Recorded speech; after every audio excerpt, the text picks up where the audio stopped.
안녕하세요. 저희는 사랑은 열린문 팀의 김나영, 홍승현입니다. 저희는 우리들의 연애, 어른들의 걱정이란 주제로 중학생의 연애에 대한 인식과 어른들의 시선을 비교해보는 통계 탐구를 진행하였습니다. 학년이 올라갈수록 친구들 사이에서 연애에 대한 관심이 커졌고 저희도 관심은 있었지만 경험이 없어 더 궁금했습니다. 그래서 연애를 해본 친구들은 어떤 생각을 할까? 어른들은 이를 어떻게 바라볼까? 라는 생각이 들었고 서로의 시선을 비교하며 이해의 실마리를 찾고자 탐구를 시작하였습니다. 이번 조사의 목표는 5가지입니다. 첫째, 중학생의 연애 실태와 인식 조사하기. 둘째, 학생들이 생각하는 건강한 연애 기준 파악하기. 셋째, 교사와 학부모의 시선 이해하기. 넷째, 세 집단 간 공통점과 차이점 비교하기. 마지막으로 모두가 공감할 수 있는 건강한 연애 방향 제시하기입니다. 이를 위해 사전 조사 후 1차로는 중학생 400명을 대상으로 연애 현황을 조사하고 2차로는 중학생 153명, 교사 47명, 학부모 40명을 대상으로 학생에게는 연애 방식, 교사와 학부모에게는 인식과 시선을 물었습니다. 기사 분석과 EBS 조사 결과 학생들이 연애 사실을 숨기는 경향이 있고 어른들은 이를 걱정하거나 제한하려는 태도를 보인다는 점을 알 수 있었습니다. 전체 학생의 45%가 부모님께 연애 사실을 알리지 않겠다고 답했으며 가장 큰 이유는 간섭과 부정적인 시선에 대한 부담이었습니다. 또한 연애를 금지하는 학교 규칙이나 연애로 인해 학업과 일상에 영향을 받는 자녀를 걱정하는 부모님의 사례도 확인할 수 있었습니다. 그렇다면 정말 학생들은 어른들이 걱정하는 것처럼 잘못된 연애를 하고 있을까요? 먼저 중학생들이 연애에 대해 어떻게 생각하고 행동하는지 알아보았습니다. 응답에 따르면 여학생 92%와 남학생 88%가 연애에 찬성했으며 이를 개인의 자유이자 경험의 기회로 인식하는 경우가 많았습니다. 반면 일부는 학업 방해나 이른 시기를 이유로 신중한 태도를 보였습니다. 갈등 해결 방식으로는 솔직히 대화하기가 37%로 가장 많았고 잠시 거리두기는 10%에 그쳤습니다.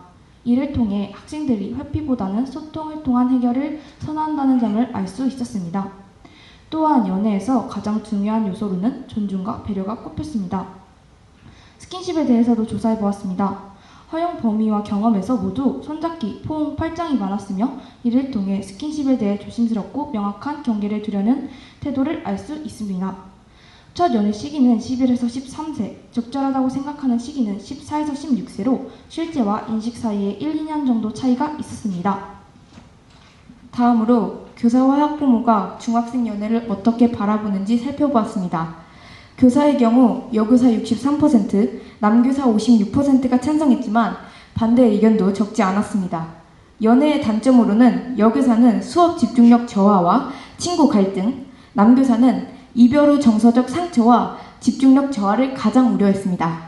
교내 연애 허용 범위에 대해 여교사는 친구처럼 지내는 수준, 남교사는 감정 표현은 괜찮지만 스킨십은 안 된다고 보았습니다. 학부모는 어머니 67%, 아버지 54%가 연애에 반대했습니다. 연애 자체보다는 시기나 정서적 영향에 대한 걱정이 컸고 감정적 상처와 이른 나이에 대한 우려가 많았습니다. 또한 중요하게 생각한 요소로는 약속 잘 지키기와 성적 유지가 있었으며 부모님은 책임감과 학업을 중요하게 여긴다는 점이 드러났습니다. 조사 결과 학생들은 연애를 긍정적으로 보면서도 신중한 태도를 보였고 어른들은 연애 그 자체보다 시기나 영향에 대해 신중하게 접근하고 있었습니다. 입장 차이가 있는 만큼 서로를 이해하고 소통하는 노력이 필요하다고 느꼈습니다. 그렇다면 우리는 무엇을 해야 할까요?